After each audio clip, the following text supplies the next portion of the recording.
जगदीश फिर लेखक से पूछता है, बताइए ना सर, क्या अभिशाप मिला था यक्षिणी को? लेखक जगदीश के सवाल का जवाब देते हुए कहता है, वो जानने के लिए तुम्हें मेरी किताब के दूसरे भाग के आने का इंतजार करना पड़ेगा, समझे? अच्छी मार्केटिंग स्ट्रैटेजी है सर, किताब बेचने की। वो तो होगी जगदीश, किताब बेचता हूँ और उस किताब के साथ अपने दर्द भी, तो उन आंसुओं के पैसे तो वसूलूंगा ही ना। बस एक बात दिमाग में रखना कि कोई भी इंसान बुरा नहीं होता, उसे बुरा बनाया जाता है। मतलब यक्षिणी बुरी नहीं थी, उसे बुरा बनाया गया था, है ना सर? मैंने कहा ना, अब मैं किसी सवाल का जवाब नहीं दूंगा। जो जानना है किताब का दूसरा भाग पढ़ के जानना, समझे? बात करते करते लेखक की सिगरेट खत्म होने वाली थी और उसमें बस 1-2 कश ही बचे थे।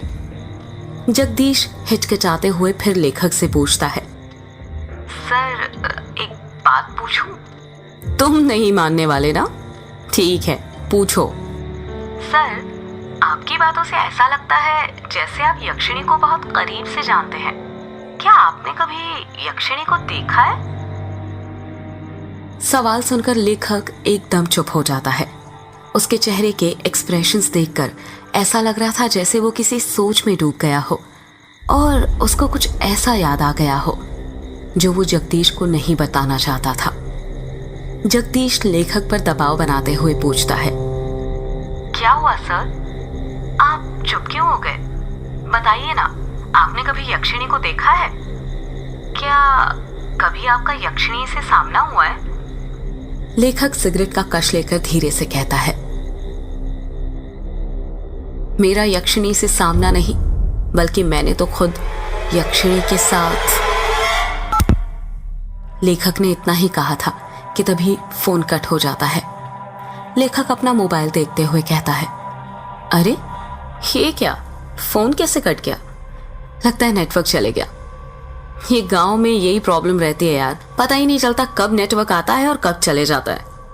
इतना कहकर लेखक उसकी कुर्सी के बगल में रखी बैसाखी के सहारे खड़ा हो जाता है। वो लेखक लंगड़ा था, उसका एक पैर जो था वो सही से काम नहीं करता था, जिसके कारण वो लंगड़ा लंगड़ा कर चलता था। उस लेखक ने बैसाखी के सहारे अभी 1-2 कदम ही आगे बढ़ाए थे कि तभी कमरे की लाइट अपने आप बंद चालू होने लग जाती है। लेखक कमरे के अंदर लगे बल्ब को देखते हुए कहता है, अरे अब ये लाइट को क्या हो गया अचानक? देखते ही देखते लाइट पूरी तरह बंद हो जाती है और कमरे के अंदर चारों तरफ अंधेरा छा जाता है। इतना अंधेरा कि लेखक को उसके हाथ पैर भी नहीं दिखाई दे रहे थे। ये क्या हो रहा है आज? कहीं वो आ तो नहीं गई? नहीं नहीं नहीं, ऐसा नहीं हो सकता, वो नहीं आ सकती। लेखक ने खुद से इतना ही कहा था कि तभी कमरे का दरवाजा जो बंद हुआ था वो अपने आप खुल जाता है। दरवाजे के बाहर से हल्की सी सफेद रोशनी आ रही थी। लेखक जल्दी जल्दी बैसाखी के सहारे दरवाजे के पास जाने लग जाता है। तभी कोई उसका पैर पकड़ लेता है और वो धड़ाम से नीचे गिर जाता है। मेरा पैर! लेखक धीरे धीरे अपने पैर की तरफ देखने लग जाता है, पर अंधेरा इतना ज्यादा था कि उसे कुछ दिखाई नहीं दे रहा था। लेखक जैसे ही अपना हाथ अपने पैर पर रखता है, उसको महसूस होता है कि उसका हाथ किसी दूसरे के हाथ के ऊपर रखा हुआ था। लेखक डर जाता है और छत से अपना हाथ अपने पैर से हटा लेता है।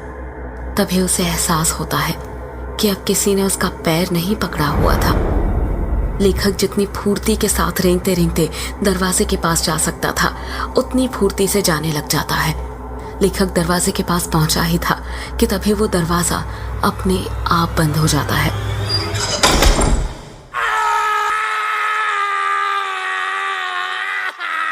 थोड़ी ही देर बाद दरवाजे के बाहर लेखक की दर्द से कराहने की आवाज सुनाई देने लग जाती है। कौन हो तुम? मैं यक्षिणी, तेरी मौत। कुछ देर तक लेखक और यक्षिणी की बातें चलती है, पर उन दोनों की बातों की आवाज दरवाजे के बाहर नहीं आ रही थी। कुछ देर बाद लेखक की एक जोर से चीख सुनाई देती है।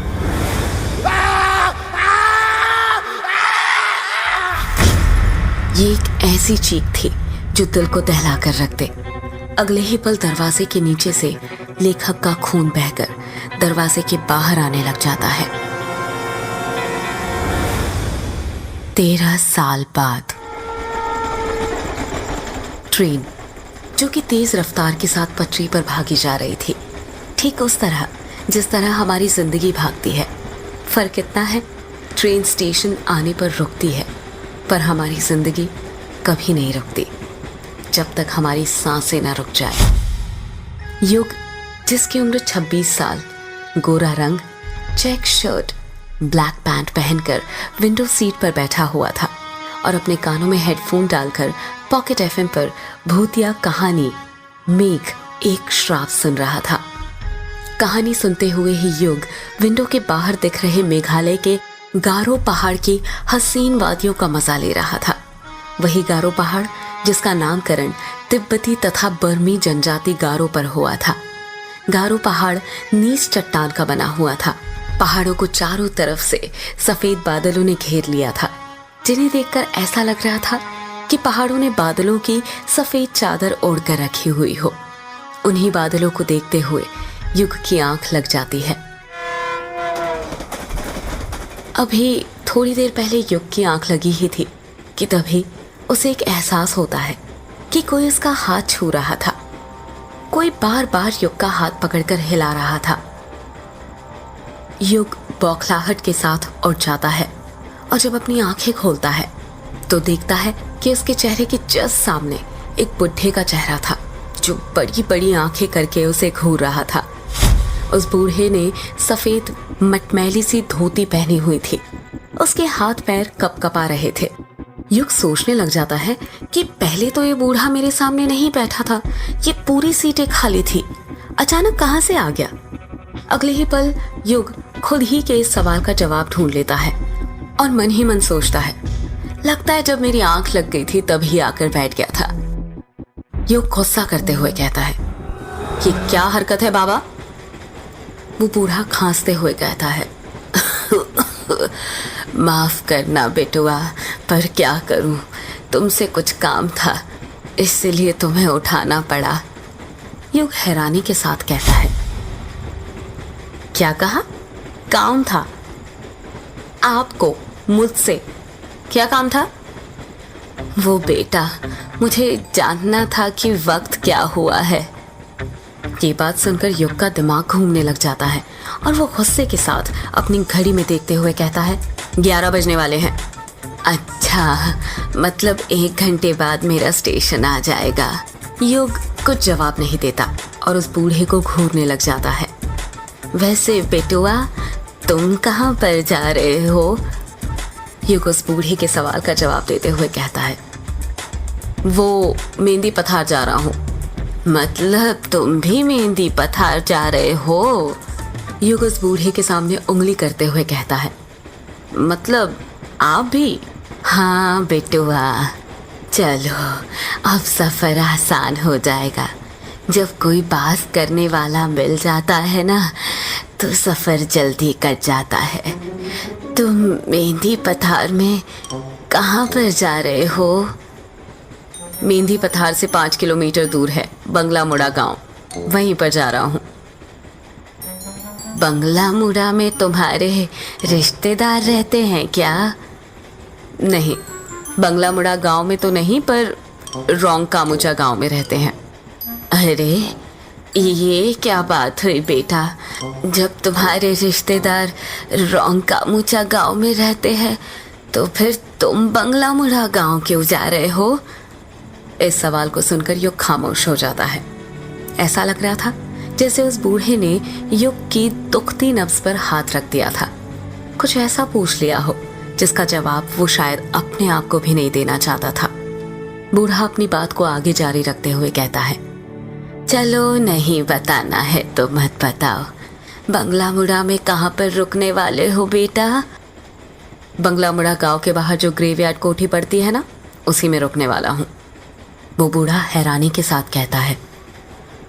वो अंग्रेजों के जमाने की कोठी जिसे कब्रिस्तान पर बनाया गया था? हाँ, वही ग्रेवयार्ड कोठी। पर वो तो पिछले 13 साल से बंद है ना? हाँ बंद है, पर अब नहीं रहेगी। मैं आज रात ही उस कोठी को खोल दूंगा। नहीं बेटुआ, ऐसा मत करना। तुम्हें उस ग्रेवयार्ड कोठी के बारे में नहीं पता क्या? क्या नहीं पता? आप साफ साफ कहेंगे क्या कहना चाहते हैं? अगर तुम बचपन में उस गांव में रहे हो तो ये तो पता ही होगा कि यक्षिणी किश्नोई नदी के पास भटका करती थी। युग उस बूढ़े की बात का कुछ जवाब नहीं देता है। वो गौर से उसकी बातों को सुन रहा था। वो बूढ़ा अपनी बात को आगे जारी रखते हुए कहता है, तुम्हें पता है उस यक्षिणी के एक नहीं 2 ठिकाने थे। पहला किश्नोई नदी और दूसरा ग्रेवयार्ड कोठी। युग हैरानी के साथ कहता है, क्या कहा? ग्रेवयार्ड कोठी? हाँ, ग्रेवयार्ड कोठी। गांव के लोगों ने कई बार यक्षिणी को ग्रेवयार्ड कोठी के पास भी भटकते देखा था। यक्षिणी हर पूर्णिमा और अमावस्या की रात मर्दों के साथ संभोग करके उनके दिल का खून चूसकर उन्हें मार दिया करती थी। इसका मतलब पापा ने बचपन में जो कहानी मुझे सुनाई थी वो कोई कहानी नहीं बल्कि हकीकत थी। बेटुआ, किस कहानी की बात कर रहे हो तुम? बूढ़े की बात सुनकर युग अपने अतीत की यादों में खो जाता है। उसको याद आता है वो पल जब वो 10 साल का था और अपने पिता से बातें कर रहा था।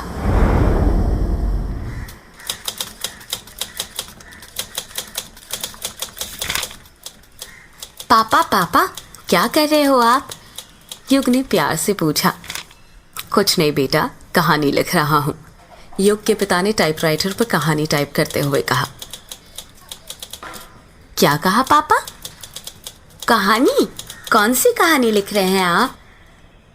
यक्षिणी की कहानी बेटा। पापा, मुझे भी यक्षिणी की कहानी सुनाइए ना। नहीं बेटा, तुम अभी बहुत छोटे हो, तुम डर जाओगे। जब बड़े हो जाओगे तब सुनना, ठीक है? युग उदास हो जाता है और मुंह बनाते हुए कहता है, प्लीज पापा सुनाइए ना, मैं नहीं डरूंगा, प्रॉमिस। और आप ही कहते हैं ना कि अब तो मैं बड़ा हो गया हूँ और बच्चे डरते नहीं हैं बल्कि डराते हैं। तो प्लीज पापा मुझे यक्षिणी की कहानी सुनाइए ना। युग जिद करने लग जाता है। छोटे से बच्चे की जिद के आगे उसके पापा हार मान जाते हैं और यक्षिणी की कहानी सुनाने लगते हैं। अब क्या होगा उस बच्चे का जवाब, जिसे जानने के लिए हमारे साथ बने रहिए और डाउनलोड कीजिए पॉकेट एफएम ऐप। अभी आप पूछेंगे कि पॉकेट एफएम ऐप क्यों डाउनलोड करें? क्योंकि जिंदगी को रहस्य से भरा रखना जरूरी है और पॉकेट एफएम पर ऐसी अच्छी कहानियों के कलेक्शन बेशुमार है, वो भी बिल्कुल free. Pocket FM app download करने के लिए नीचे डिस्क्रिप्शन में दिए गए लिंक पर क्लिक कीजिए या फिर प्ले स्टोर में जाकर पॉकेट एफएम ऐप सर्च करें और इंस्टॉल कर लें। तो देर किस बात की, मैं और यक्षिणी आपका इंतजार कर रहे हैं।